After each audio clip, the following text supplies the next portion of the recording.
this is one of those awards where it's a little bit more diverse than, say, the awards we talk about all the time, most notably MVP. You can be a running back, you can be a wide receiver, and still very much be in contention for this honor. And if you look at the odds, Bijan Robinson is the favorite at plus 250, followed by Bryce Young. Then you have Anthony Richardson, and then Gibbs, and then C.J. Stroud rounding out the top five. So I want to focus specifically on the quarterbacks first, and then let's talk about some of the other positions. One of the things I noticed among the quarterbacks who did win this award in, say, this modern era of the NFL, which I would say is over the last 20 years, Big Ben started 13 of 16 games. Vince Young then started 13 of 16. Matt Ryan started and finished the season as QB1 down at Atlanta. Sam Bradford started all 16. Cam Newton, 16. RG3, 15 of 16. Dak Prescott, 16. Kyler Murray, 16. Justin Herbert, 15 of 16.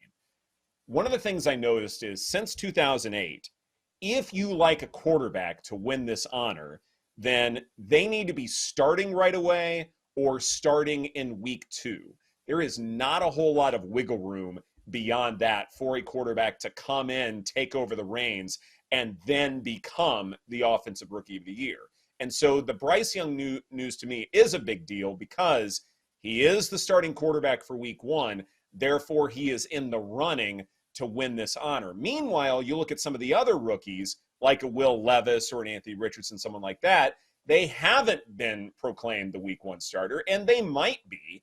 But this is why I think training camp and following that news is a big deal, because if they aren't week 1 starters, which is entirely possible, and it doesn't mean that they aren't going to be good quarterbacks for their careers, but if they aren't week 1 starters, then chances are they will not be in the running to win Offensive Rookie of the Year. And injuries happen. We had a Joe Burrow scare yesterday. What if something happens to Jared Goff in that offense with who some people regard as the best offensive coordinator of all the offensive coordinators in Detroit? Like, what if Hooker gets some sort of an opportunity? Something happens with Goff, like you mentioned Dak, and the situation that happened that season with dumb luck. So you're right, though. But to have 2 very highly drafted quarterbacks be locked in, barring injury, day 1 starters, and it's probably only going to be more, that's going to be tough to beat. When it comes to let's say starting at least 12, because you had some winners there, 13 games, right? 13 out of 16. Well, now we got 17 games. Say 12 out of 17. Right. Levis could be there. Levis could be part of that.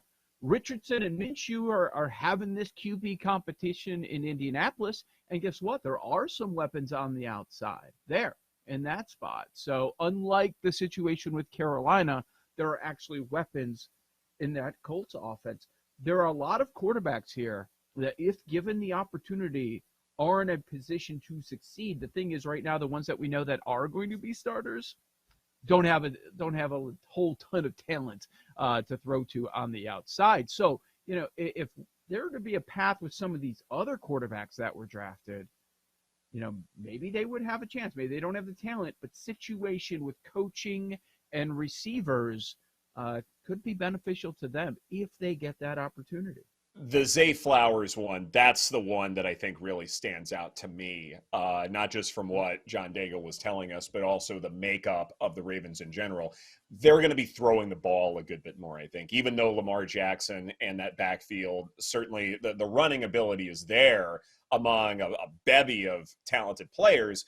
To me, you're bringing in this new offensive coordinator so that you can push the ball down the field a little bit more, because the Ravens know about as well as anybody, that's how you're winning football games, especially in a really tough division, is by having a dynamic passing attack. And Zay Flowers is someone who, if you're looking at, say, ADP projections, things like that, people are noticing him. He's getting a lot of buzz, and it's something where if Flowers isn't covered as much because they're worried about more high-profile receivers or tight ends, what have you, then Flowers can go deep. He can be that guy who gets a lot of yards after catch. And so, to me, I think there's some fantastic value there. But ultimately, the moral of the story is if you're a receiver, you pretty much have to be wide receiver number one within your own football team. And it goes back to something that I talk about in a variety of other contexts, and that is, it's not the worst idea to trust a coaching staff. If this play design, if these coaches are putting together a playbook for a certain receiver, then maybe it's because they've got the best information among anybody to say, hey, this guy is incredibly talented. We know how to get him the ball. We know how to make him a superstar. There's something to be said for that. I like the Falcons quite a bit. The Saints just seem like a team that are meandering. And they do have an easier schedule. I am somewhat worried that this team plays only in 4 outdoor venues all year. We know historically Derek Carr, especially when he's traveled or been playing in the cold, that he's been a poor quarterback. And even from week 4 on, for example, the Saints only play outdoors 1 time, and it's in Florida in week 17 against Tampa Bay. It's just the nuts run out for their schedule.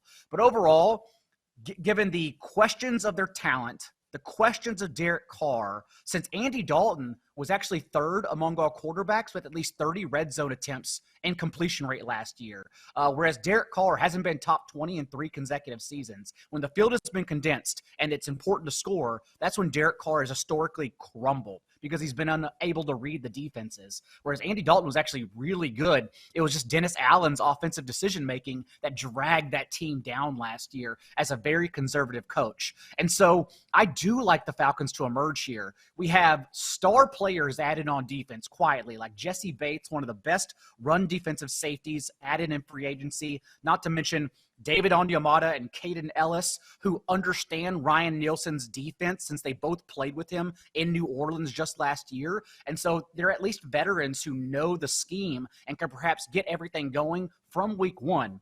The Falcons also, even if they stay a run-heavy team, which, it's impossible for them to be as run-heavy, their run-play rate in one-score situations, neutral game script last year, was actually the highest of the last 12 seasons. So you would imagine that they can't run the ball more. But they faced the highest rate of 8-man boxes in the NFL and still finished 4th in the league in yards per carry. It doesn't matter if you know what's coming for the Falcons because Arthur Smith, as much as I may hate him for fantasy football, he knows how to call an offense. And so I sneakily think they're the best team in the division.